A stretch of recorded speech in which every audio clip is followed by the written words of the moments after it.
¿Y así estuviste hasta que cerraron Egin? Bueno,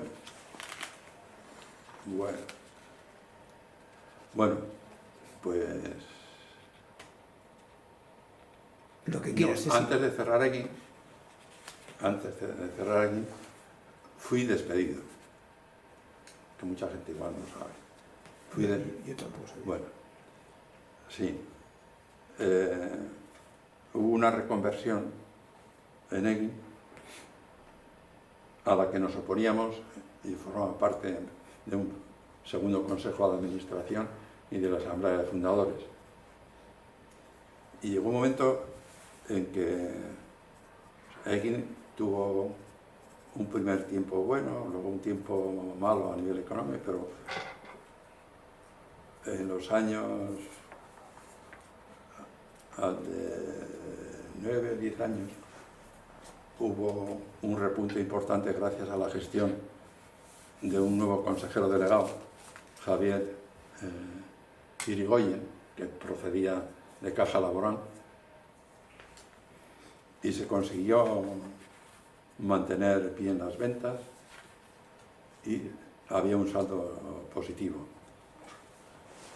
Pero llegó un momento en que un sector del Consejo quería hacer un periódico mayor, un periódico tipo El Correo Español, como decían, tipo Diario Vasco, más páginas, más información local, lo cual suponía que había que meter a más gente, que había que multiplicar las instalaciones, y nos parecía una barbaridad. Bueno, entonces ahí hubo una pelea, y yo estuve con quienes pensábamos que para que el periódico pudiera seguir adelante no había que meterse en esos derroteros de las aldeas locales, los periódicos locales y demás. Y ahí empezó las diferencias mías con el Consejo de Administración. Pero a eso se añadía que yo llevaba las manifestaciones que se hacían en Euskadi, las grandes manifestaciones, las contaba yo. Veníamos del franquismo, que hablaba siempre de 1 millón de personas, de 800.000, y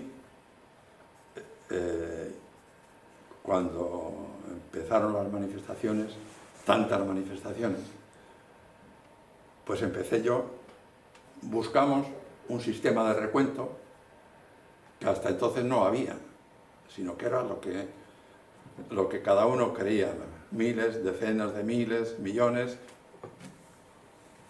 o lo que decían los organizadores. Y entonces un periódico, nos decíamos, tiene que contar la verdad, por tanto, lo que ve. Yo tengo que contar la historia de esta manifestación, no lo que me dicen, ha habido, no, total. Y de un sistema, pues que era un recuento por filas, tiempos, minutos, pasos, en fin. Mejor, peor, pero era un sistema. Entonces, claro, resultaba que mi recuento de las manifestaciones de la izquierda abertzale eran menores que las que daban los franquistas.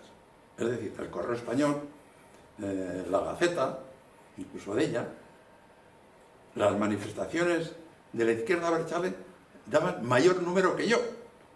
Entonces, el Consejo de Administración, sobre todo José Luis El Coro, presidente del Consejo de Administración, pues se subía por las paredes.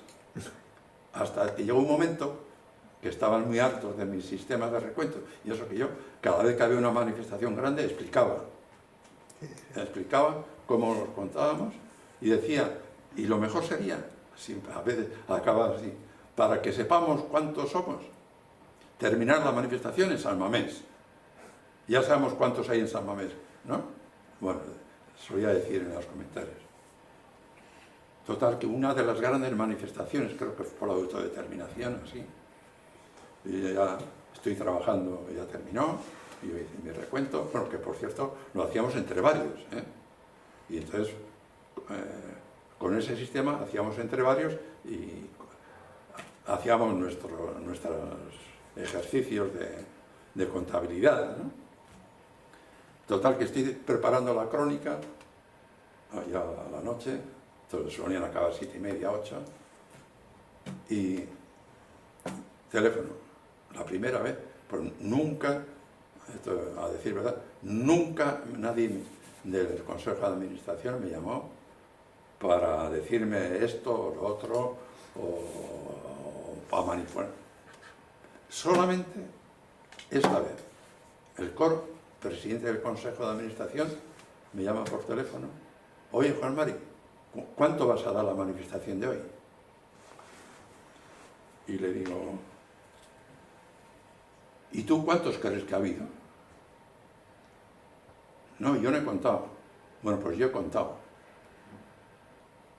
Y voy a dar lo que he contado. Ahora, si tú me dices que tienes una cifra y me dices cómo has contado, yo diré: el presidente del Consejo de Administración, según él, ha habido tantos y ha hecho este recuento. Pero Juan Mari Arregui, bueno, entonces firma también Daniel Udaray. Daniel Udaray ha contado esto. No me acuerdo ahora la cantidad. Era una de las manifestaciones más grandes que hubo. Y, por tanto, mi número era elevado. Pero no tan elevado como él creía. Ya le dije tal. ¿Cómo? ¿Que vas a dar esas? Sí, sí. Y le dije: ahora, si quieres, puedo decir, según José Luis Elcor, presidente del Consejo de Administración de EGIM, ha habido tantos. Los puedo decir lo mismo que según los organizadores. Me dice: bueno, pues también me digo, te vas a enterar. Y al día siguiente, el lunes, pidió mi cabeza en el Consejo de Administración. Y ahí empezó ya mi declive, en el sentido de que me hicieron la vida imposible. Y, o sea, fue la unión de mi sentido personal de responsabilidad, de no querer meternos en un proyecto que iba a ir al carajo, que nos llevaba a la quiebra, y estas cosas de ya que el presidente del Consejo se me mete con este lío. Y así llegó un momento en que hicieron un replanteamiento del periódico, eliminaron, no solamente me eliminaron a mí, eliminaron la sección de economía. Esa es otra. Eliminaron la sección de economía, vamos, los que estábamos, porque no éramos, ellos pensaban que no éramos de LAB, ni de CAS. Y entonces nosotros, nuestro trabajo hacíamos al margen de que fuera el otro o el de más allá. Es decir, que informábamos de las luchas de unos o de otros como si fueran, oye, desde un punto de vista independiente, pero real. Hemos contado esto. Entrevista, hay que hacer una entrevista a uno de LAB, se hace una entrevista. Uno de LAB, se hace una entrevista. Pero no comulgamos con rueda de molino. Y eliminaron menos a uno, que sí era de LAB. En nuestra sección había uno que era de LAB. Y pues fueron despidiendo uno tras otro. Y así. O sea que tú no estuviste luego con el cierre de EGIM, ¿no? Cuando se clausura EGIM por parte de Garzón, creo que fue, ¿no? La justicia española. Sí. Bueno. No, yo ya estaba fuera. No, bueno, yo os cuento luego. O sea, en mi opinión, la mano ejecutora del cierre ciertamente fue Garzón, de la mano de Aznar. Pero la quiebra era anterior. Es decir, precisamente aquellos proyectos faraónicos hicieron un EGIM fallido. En el libro que estoy preparando también va. Y resultaba un proyecto fallido, que no podía ser. O sea, no podía ser. Porque encima utilizando mano precaria y temporal.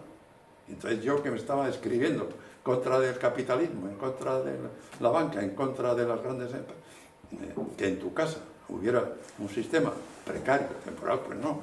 Y para llevar adelante todo eso, entre otras cosas, hacía falta meter mucha gente y crear nuevas instalaciones y demás. Entonces, oficialmente, Egin fue cerrado por Garzón, de la mano de Aznar. Pero para cuando llegó Garzón, Egin estaba en quiebra. Y de alguna forma, vino muy bien a los que estaban en el Consejo de Administración ese cierre. Vino muy bien, porque si eso hubiera seguido adelante, me imagino que, no sé qué habría pasado. Y alguien del interior del Consejo de Administración, alguien dijo algo a Garzón. En fin, son cosas ya, pero... Es decir, Garzón no cierra sin más. Garzón, ¿por qué se entera de cómo está la situación de Egin? ¿Quién le da la información? De datos privados. Porque Garzón no había entrado hasta entonces. Cuando entra, coge lo que coge. Pero Garzón va allí con una lección muy aprendida, con datos muy concretos. Entonces,